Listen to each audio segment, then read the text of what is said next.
there we discover new ways to frame the ineptitude of the Iowa offense every game. The new statistics come out to say, oh, it's gotten even worse. We can either, I counted the Ohio State offensive touchdowns after this past weekend against Iowa and their production on offense, 41-7, 7 Ohio State touchdowns.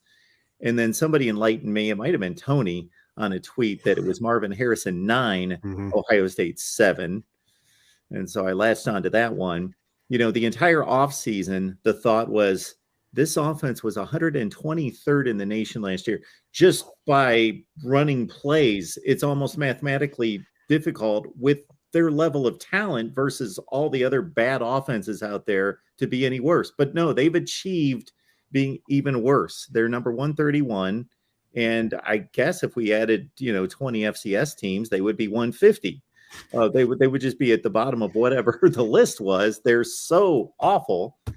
And Tony, like you, I've watched way too much Iowa football this year. I caught quite a bit of the Illinois game. Again, I don't know how there's not mutiny in the locker room when the defense is that good. They're like, okay, what else can we do? Well, at the Big Ten Media Days, I talked to one of the top guys who covers Iowa football. He's been there a long time.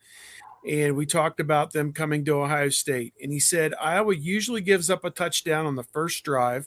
And I said, that's funny because a lot of times Ohio State, even with great defense, gives up an early score, a touchdown, a field goal, whatever.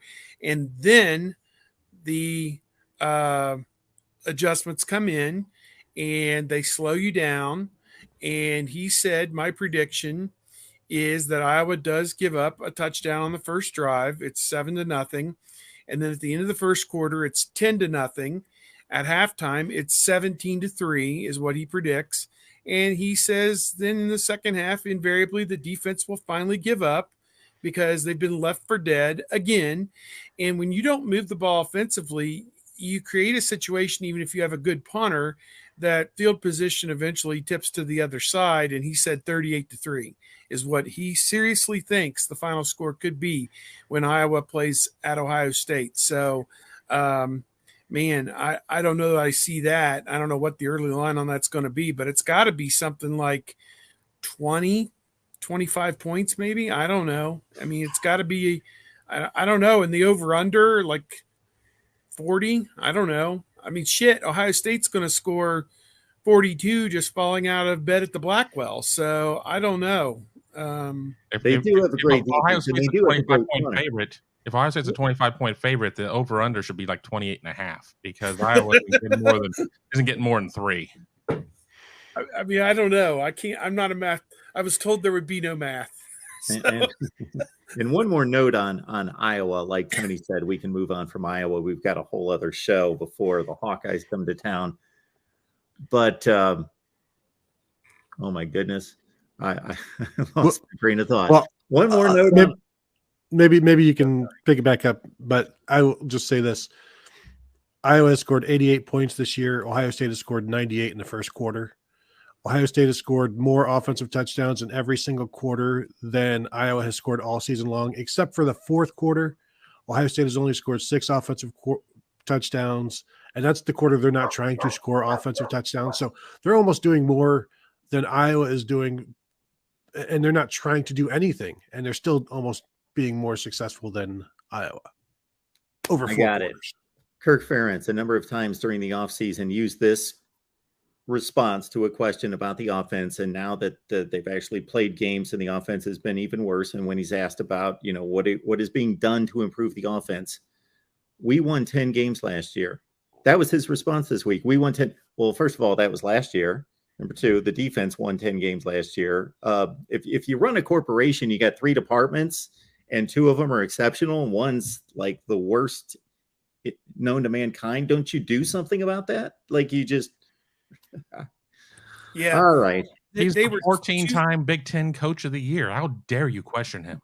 They were like 2-4 down the stretch, and talent equated games, they're not even in them. So It's like, I mean, 42-3 to Michigan, snatched defeat from the jaws of victory against Kentucky in the bowl game, and 10-7 Iowa State, ridiculous.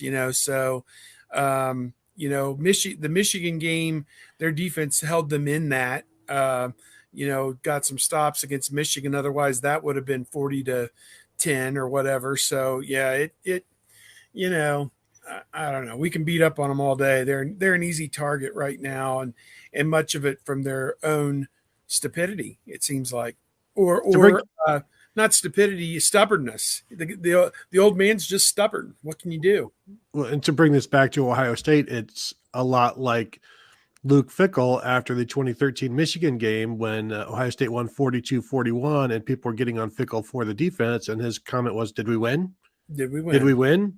It's like, yeah, you won that one, but what happened to the next 2 times you took the field with that defense? You lost. You lost to Michigan State and you lost to Clemson. Yeah. And so that defense of your defense or your offense, it only carries so much water until there are too many holes for the water to stay in the bucket. And let's not forget, Iowa put up 55 points against Ohio State last time they played. I don't think they could do that in 5 games. They put up 55 cents. That was the game where Greg Schiano, they didn't tell him before the game that the tight end is, in fact, an eligible receiver. And the tight ends caught like four touchdowns. Who were those tight ends? Was one of them like Hawkins Smith? Like Noah Fant and TJ Hawkinson. Yeah, Hawkinson and Noah Fant. Yeah, they're still scoring touchdowns. Is that the game where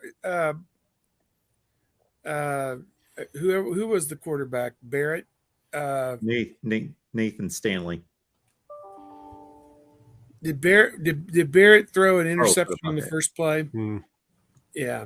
And wasn't that too the game where Bosa ended up getting it was like tied and Bosa got ejected for targeting and then it all kind of fell downhill. Not that they had an answer for that Ohio State really had an answer for Iowa defensively, but then to lose a Bosa at that point, it all and those great special teams too. Purdue was trying a chip shot field goal right before halftime. And Ohio State, the dumbasses sold out to try and block the field goal, and they went right around the edge and scored a touchdown. And Urban's standing there, like an idiot. Like, why you're trying to block? First of all, you can't block a chip shot field goal because the kicker kicks it straight up in the air. It's not going at the line of scrimmage. It's going straight up in the air, you dumbasses. And they didn't play safe defense on that. You give up the touchdowns that you deserve, and their hubris was at an all-time high that night. Trust me.